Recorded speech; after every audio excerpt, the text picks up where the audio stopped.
Bonjour à tous, dans cette vidéo, nous allons explorer la partie d'intuitive qui concerne le paysage nocturne avec les étoiles et la Voie lactée. En appuyant sur le bouton menu en haut, nous descendons jusqu'à l'option Voie lactée et traînée d'étoiles. En appuyant dessus, nous accéderons à la section dédiée à ce genre photographique. Ce que nous devrions entreprendre, c'est suivre méthodiquement dans l'ordre les boutons qui apparaissent sur l'interface utilisateur. La première section est dédiée aux prises de vue pour le ciel étoilé. La partie centrale est consacrée aux traînées d'étoiles avec la méthode douce et la méthode par intervalle, et la section avec le titre en vert est dédiée à la photographie du terrain. En effet, ce que nous allons réaliser, ce sont des prises de vue divisées sur le terrain, certaines pour le ciel avec des paramètres de prise de vue spécifiques et d'autres photographies dédiées à la partie inférieure du paysage, donc au terrain plus sombre. Nous allons donc charger les lights qui sont les prises de vue du ciel. Nous allons les rechercher sur notre ordinateur et les sélectionner. Les lights peuvent être pris en autant d'exemplaires que nous le souhaitons sur le terrain. Je conseille de ne pas dépasser 5 prises de vue pour ceux qui utilisent des ultra grands angulaires, donc des 10 mm pour APS-C ou des 14 mm pour full frame. Dans ce cas, j'ai utilisé un 14 mm, donc je vais sélectionner 4 prises de vue. Si vous utilisez des objectifs grand angulaires classiques comme un 24 mm Pro, vous pouvez aller jusqu'à une dizaine de prises de vue sans gros problème. Pourquoi est-ce que je vous explique cela? Parce que les objectifs ultra grand angle tels que les 14 mm ont tendance à créer des distorsions sur les bords et par conséquent, ces distorsions étirent légèrement les étoiles. Ce qui peut éventuellement se produire ensuite, c'est que le logiciel, en tentant d'aligner ces étoiles, pourrait rencontrer certaines erreurs. Appuyons donc sur le bouton OK. De cette manière intuitive, le logiciel placera nos photographies en plusieurs calques distinctes. Une fois que nos photographies dédiées à la Voie lactée sont correctement mises en calque, nous pouvons procéder à la sélection précise des étoiles afin de les aligner, car les étoiles se déplaceront naturellement dans le ciel d'une prise de vue à l'autre. Notre objectif fondamental dans cette fusion est de les aligner avec précision et de s'assurer qu'elles se superposent de manière parfaite afin de les mettre en valeur grâce à l'éclairage et de diminuer également le bruit dans la photographie. Appuyant sur le bouton sélectionner, vous constatez qu'il sélectionne avec précision les étoiles. Nous avons la possibilité d'appuyer sur le bouton étendre autant de fois que nous le désirons. Je vous recommande fortement de zoomer sur les étoiles et de désélectionner les premiers niveaux en gardant uniquement actif le dernier niveau. Ainsi, vous pouvez vous assurer que la sélection inclut également les étoiles de la dernière prise que vous avez importée. Dans ce cas précis, je vais appuyer une fois de plus et je constate que cela est bien inclus dans la sélection. Une fois cette étape accomplie, je peux maintenant affiner la sélection et ce que je vais faire, c'est appuyer sur le système de sélection, puis sur l'option soustraire, car je dois retirer certaines zones et ainsi je vais peindre sur les zones qui ne m'intéressent pas d'avoir sélectionnées. En plus de la section du terrain en dessous, je vous recommande vivement de désélectionner la zone qui se situe à proximité de l'horizon photographique, dans ce cas précis les montagnes, ainsi que toute la partie des bords de la photographie et des étoiles. Surtout si vous avez capturé des images avec des objectifs ultra grand angle pour la même raison que j'évoquais précédemment. Une fois cette opération minutieusement effectuée, nous pouvons presser le bouton pour aligner et fusionner les divers éléments. Voici le résultat final obtenu, notre alignement des étoiles et nettoyage. Nous pouvons maintenant retoucher légèrement le ciel en appuyant sur l'option « Améliorer le ciel », puis en passant à la section des outils. N'oubliez pas de fusionner les calques visibles et appuyez sur « Autocouleur » pour apporter un peu plus de clarté. Je vous rappelle que toutes ces modifications doivent évidemment être faites selon vos préférences personnelles. Il n'existe pas de règles strictes à suivre. Je vais appliquer un coup de pinceau pour éclaircir. N'oubliez pas de toujours fusionner les visibles, pinceau éclaircissant et aussi un coup de pinceau de saturation, pourquoi pas. Nous pouvons également appuyer sur le bouton Subprimer 8 pixels par sécurité afin de légèrement assombrir et contraster la photographie. Ensuite, je suis maintenant en mesure de revenir sur la page dédiée aux étoiles et de tout nettoyer soigneusement en utilisant les prises Dark et Bias.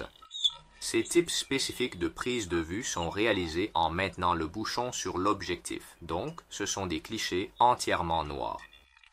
Les prises de vue Dark sont destinées à la réduction du bruit canonique, tandis que les bias, quant à elles, servent à diminuer les hot pixels.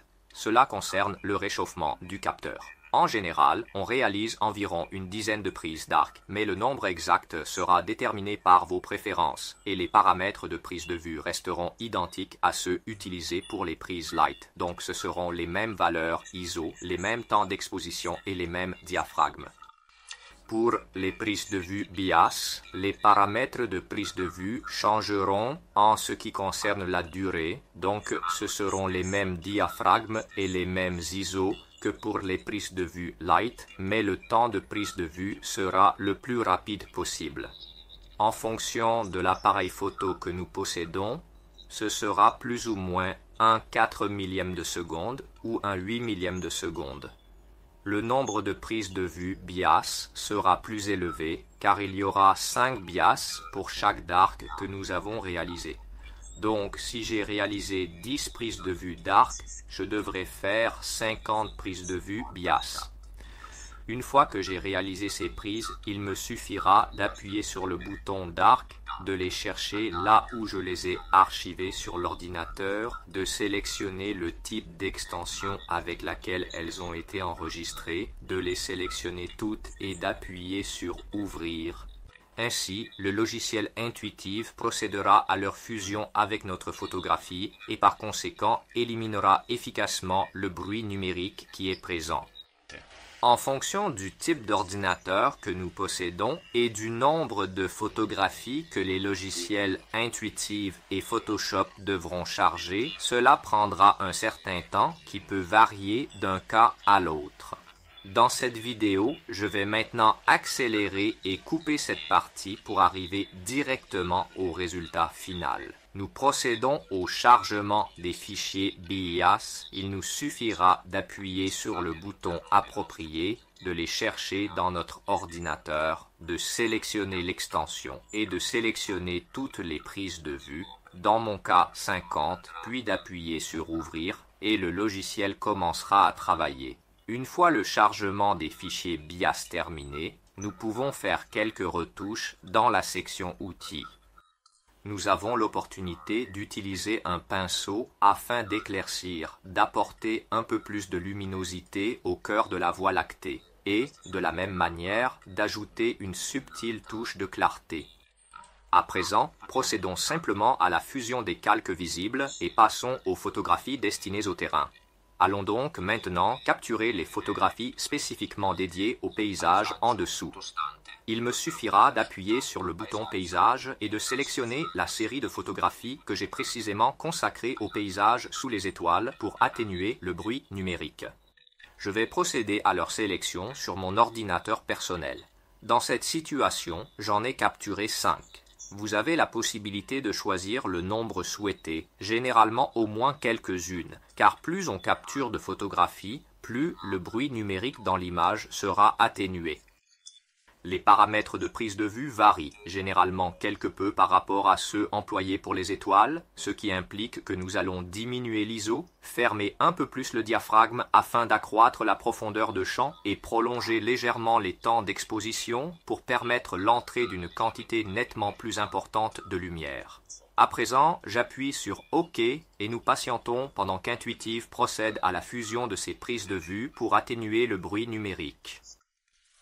À présent, nous avons la possibilité d'améliorer quelque peu la photographie en utilisant les outils disponibles. Nous pouvons sélectionner l'option Autotone et Auto Levels afin d'éclaircir légèrement la photographie. Ensuite, retournons sur notre page dédiée aux étoiles, copions le calque, puis allons sur la photographie des étoiles de la Voie lactée pour y coller le calque. De cette manière, j'ai les deux photographies placées sur des calques avec celle du terrain positionnée au-dessus.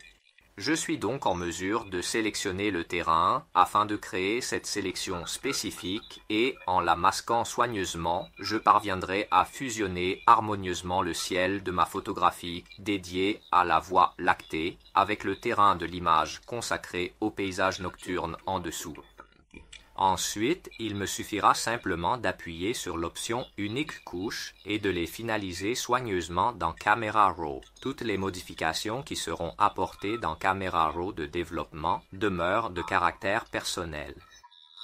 Et en fonction de ces préférences personnelles, je me contenterai donc d'ajuster subtilement l'exposition, d'augmenter quelque peu les contrastes et de diminuer légèrement les hautes lumières, mais l'essentiel sera de bien harmoniser les tonalités du ciel avec celles du paysage environnant.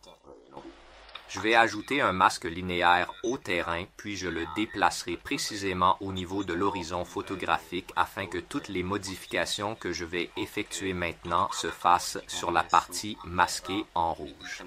Cela inclut l'assombrissement d'une partie du terrain, l'augmentation du contraste, la diminution légère des ombres et un refroidissement un peu plus prononcé.